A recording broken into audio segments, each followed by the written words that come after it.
Bezrat Hashem, le Zohar de Yom Sheni, Parashat Vayechi, Veshachavti im avotai. Yaakov supplie son fils Yosef, s'il te plaît, ne m'enterre pas ici, dans ce pays.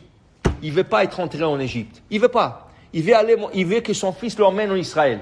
Okay? Il y a beaucoup de gens aujourd'hui qui te disent, ils veulent être enterrés en Israël. Pourquoi Yaakov veut entrer en Israël? Veshachavti im avotai. Il y a une bonne raison pour cela. Parce que son grand-père est en Israël avec sa grand-mère. Son père et sa mère, ils sont en Israël. Et sa femme déjà est en Israël. Qui est son grand-père? Abraham et Sarah. Ils sont enterrés en Israël. Et son père, Yitzhak et Rivka, ils sont enterrés en Israël. Sa femme Léa est enterrée en Israël. Alors lui, il veut aussi être enterré en Israël parce qu'il a acheté un caveau, Marat HaMachpelah. Et Esav, il a essayé de lui prendre, il lui a payé une somme énorme. Rachid dit, tout l'argent qu'il a fait pendant 22 ans, il lui a payé à Esav. Tu imagines la fortune? Une fortune colossale. Il a fait pendant 22 ans. Pourquoi? Il a dit, ce caveau, cette place en Israël, ça vaut plus que l'or du monde entier. Il lui a payé une somme folle pour être enterré en Israël, à son frère. Et quand même, ce rachat, il est venu contester. Le jour de l'enterrement, il est venu contester. Non, c'est à moi. Quoi? Notre père, il t'a donné une fortune? Non, c'est pas vrai. C'était une dette qu'il me devait. Regarde ce ramaille. Qu'est-ce qu'il a fait, le petit-fils, Hushim ben Dan? Il lui a coupé la tête à Esav. Il lui a coupé la tête. Pourquoi? Parce qu'il était sourd. Il était sourd. Hushim ben Dan, il était sourd. Et il voyait que l'autre, il parle avec les mains. Comme ça. Et il voit que le grand-père, on ne le laisse pas. Il avait un bâton, il est venu en arrière de lui, avec un baseball bat, il lui a coupé la tête. Il dit, comment, tu es fou? Mon grand-père, tu ne le laisses pas être enterré ici. Il lui a coupé la tête. Okay? Alors ici, il te dit ici que Yaakov, il dit à Yosef, s'il te plaît, ne m'enterre pas dans ce pays. Emmène-moi en Israël. Okay? Rachi emmène trois raisons pourquoi il ne voulait pas être enterré là-bas. D'abord, il a déjà prévu le 10 plaies. Et la troisième plaie, qui est l'époux, Kinim, vont sortir de la terre. Il dit, moi, quoi? Moi, ma chair, elle va être mangée par l'époux, jamais de la vie. En Israël, vite. Non, enterre pas ici. Deuxième, il ne voulait pas que les Égyptiens le prennent comme un dieu. Regarde au Maroc. Le Marocain, ils adorent nos saints. Okay? C'est des goïms qui vont les pèleriner. Rabbi David Ben Moshe, Rabbi David Baruch, Rabbi Haim Pintoy. Ils adorent le saint.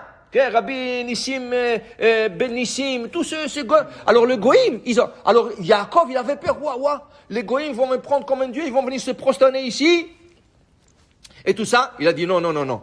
Al-Natik Bereni Bemitzrayim, s'il te plaît, ne m'enterre pas ici, emmène-moi en Israël, je ne veux pas être enterré ici avec tout ce problème qu'il va avoir ici. Tu comprends? Et en plus de ça, à la fin, les Juifs ils vont sortir de l'Égypte. Alors quoi, son corps, il va rester seul en Égypte? Non, pas de question. S'il te plaît, emmène-moi en Israël. Okay? Il lui a supplié à son fils, il lui a fait jurer. Il dit, tu vas me jurer. Il dit, papa, je vais te... Jure. Tu me jures maintenant que tu vas m'emmener en Israël. Il lui a juré. Il a dit, je t'emmène en Israël. Ça va, je t'emmène en Israël. Maintenant, on dit le Zohar, il faut savoir une chose. Il dit, Rabbi Yehuda Patach Lamar, Achereshim Shemaou Vaivrim Abitu. Il dit, vous le sourd, ouvrez les oreilles. Et vous les aveugles, ouvrez vos yeux. Ça c'est un verset dans Isaïe, Ishayahu. De qui il parle? Quel sourd? Quel aveugle? Il dit non, le sourd, les gens qui ne veulent pas écouter. Il y a des fois des gens que tu veux leur dire quelque chose. Non, on ne parle pas de ça. Et il y a des gens, regarde, qu'est-ce qui t'est arrivé?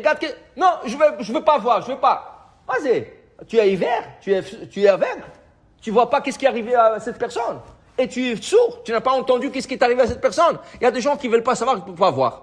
Okay? Il dit, Lama, ouvrez les yeux, apprends de la vie, regarde qu'est-ce qui est arrivé, ouvre les yeux, les oreilles.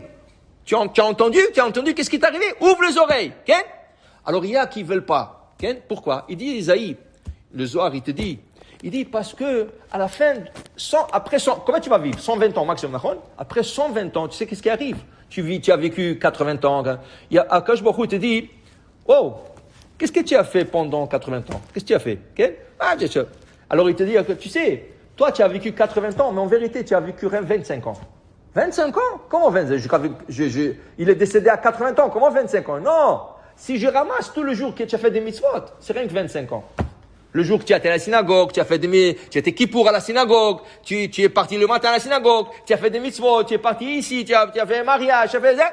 Tout ça, ça se ramasse en 25 ans. Ça veut dire après 80 ans, tu as vécu rien que 25 ans. Alors Abraham, c'est écrit chez Abraham, va Abraham, Zaken, Baba Yamim. Abraham a vécu 175 ans, mais il est venu avec tous ces jours devant Akadosh Baruch Hu. Il dit voilà, tous les jours, jour par jour, ils sont remplis. Alors dis le Zohar, sache une chose. Dans ce monde, tu te prépares une robe dans l'autre monde. Ça veut dire quand tu arrives dans l'autre monde, on te donne une robe. Voilà la robe que tu as préparée pendant toutes ces années. Et du coup, tu vois dans la robe des trous.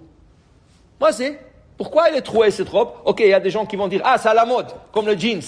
Tu payes pour le trou de jeans, d'accord? Il y a des gens qui payent pour le trou de jeans.